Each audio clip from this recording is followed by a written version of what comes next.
In your search for viable leads or prospects, you've probably heard the wise advice: build relationships with centers of influence, or COIs, and build a powerful referral base.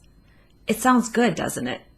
And yet in my 20 plus years of working with financial advisors, I've heard about a lot more frustrations than successes in these efforts. Why is that, I wondered?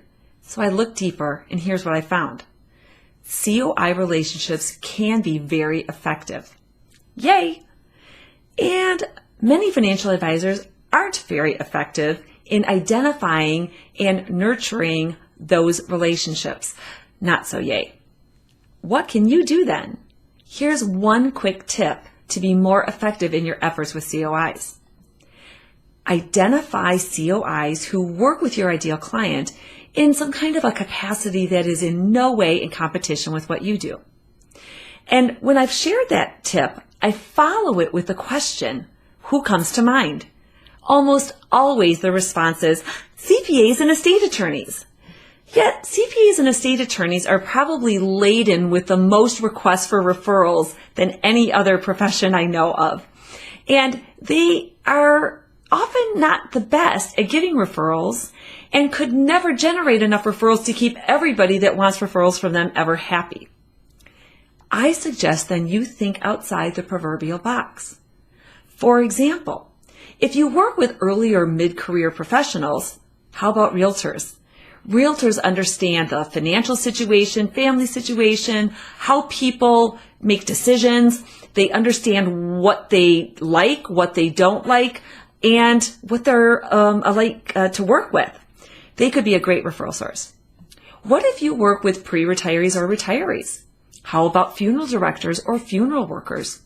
They're often people that got into that career because they love to help people and take care of them in a time of need.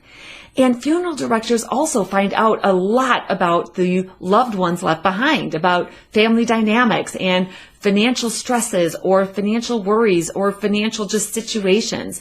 They find out how they operate under stress and what's important to them.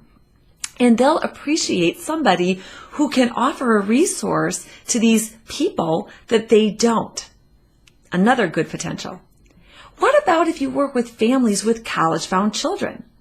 How about high school counselors or even middle school counselors?